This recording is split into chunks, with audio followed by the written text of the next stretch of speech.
Welcome back, Out-of-Body Explorers. Today we're going to talk about Robert Monroe's Hemi-Sync gateway process. And it's been cloaked for a very long time because it's very mysterious and there's a lot of deception behind it. Although I've done a video before in the past about it and people just tore me apart, and there were some people that were really nice because guess what? We have to unlearn everything that we've learned. It's like that thing that I always talk about, Dr. Strange. This is what he says to him. So might I offer you some advice?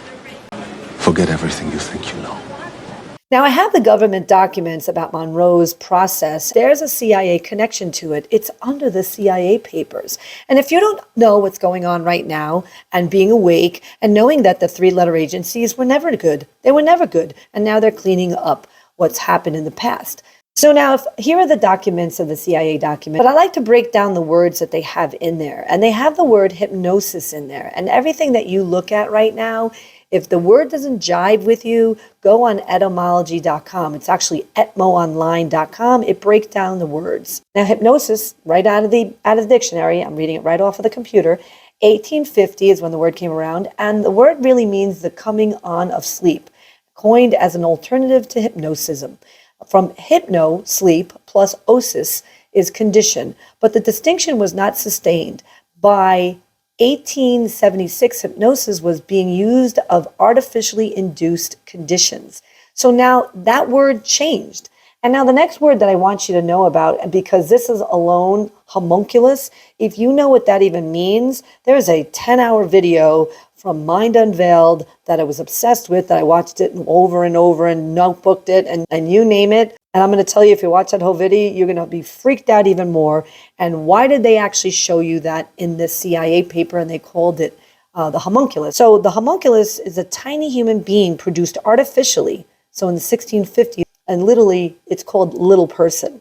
So if you watch that 10-hour video, they basically tell you that we are able to create little human beings in a little petri dish back in the day. So if you think cloning is not available, it's happening. Okay, let's start with the facts on Robert Monroe.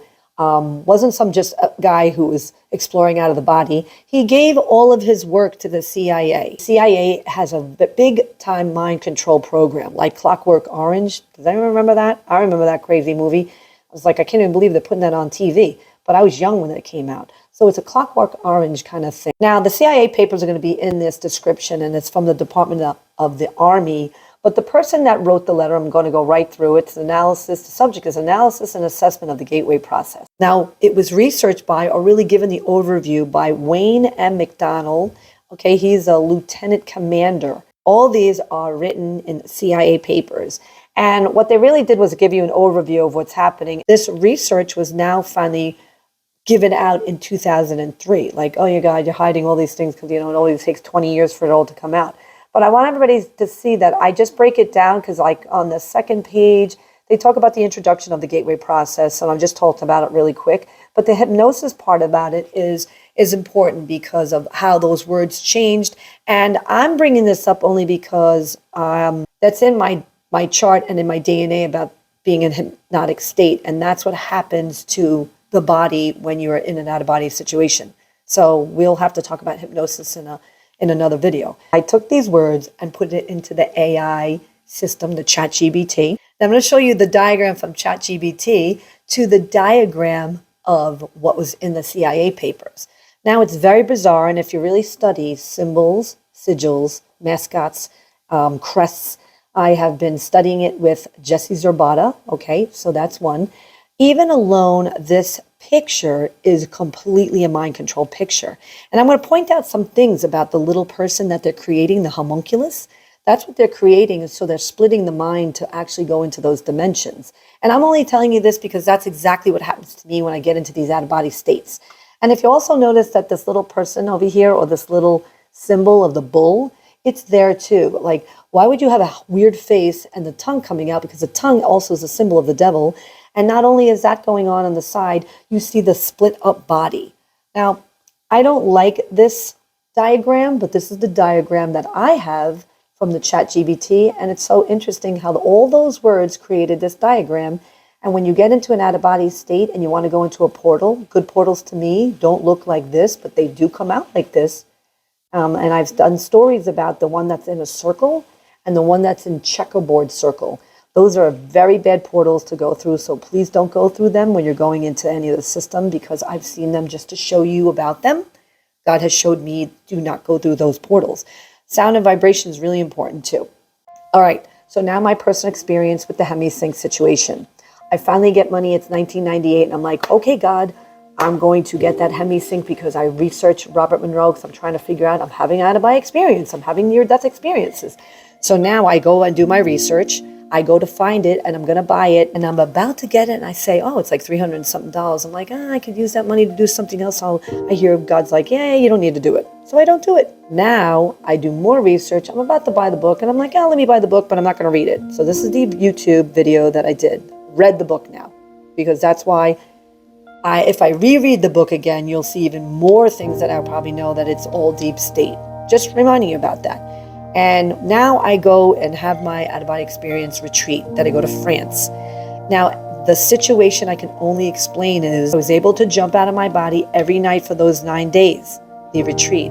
Although the teacher was in my out-of-body situations. So anytime I jumped, he was in there. Not every single one of them, but at least a handful of them. And the biggest thing about that is it's like being in the movie Dreamscape. Do you remember Dreamscape? 1984, Dennis Quaid. That's right. Dennis Quaid was a psychic going into people's dream state, but he was trying to go into the president's dream state, and he was trying to have him stop having dreams of going into a nuclear, war. But another individual also has that ability and is now trying to attack the president, and the individual turns into this demonic draconian animal. So let's put 2 and 2 together. Now back to me and the experience. I knew something was very different about those people jumping into my dimension, especially the teacher. And if you go into the teacher's history, he had relatives in the FBI and the CIA. So that alone in itself has gotten me in another thought process, which I'm not going to discuss at this moment. Now, my other situation with this that I can prove to you, that I studied with Jessie Zerbata, and she was being groomed to be the mother of darkness, which is all about Luciferianism and the Masons and the Illuminati and all that stuff. So she broke free of that, and now she does free classes. And I got involved with the land assignment 1, 2, 3, and 4, and it was basically to teach you about sigils, symbols, crests, how building and architecture works, how the mother of darkness works, how all these things like vampires and wolves all exist. So all the things that I'm telling you in my out-of-body state, they're in her lessons. And she does a 4-part series on this gateway process, explaining more than what I'm going to explain. I'm just one of the people in the process. So I'm going to put some of her videos in my description too. And my last note on this, you need to just work on your own vibration. I think that's very important. You need to have reality checks. Am I dreaming awake? Am I dreaming awake? Hand disappear. I'm in this reality. That's very important also. Then you're going to make sure you eat right, think right, do right, be right. All those things, be of service to others, and set your boundaries, because that's the biggest thing that I keep seeing people do. Set your boundaries so that you have respect for yourself, and then those people can respect you. And don't forget the wake back to bed process. You must go to sleep at the right time. You must shake yourself out, and then you go right back into theta, and that's when you'll have your experiences. And now if this information resonates with you, press like and subscribe, and I will see you next week. There's a lot of stuff going on. Make sure you do right. See you then.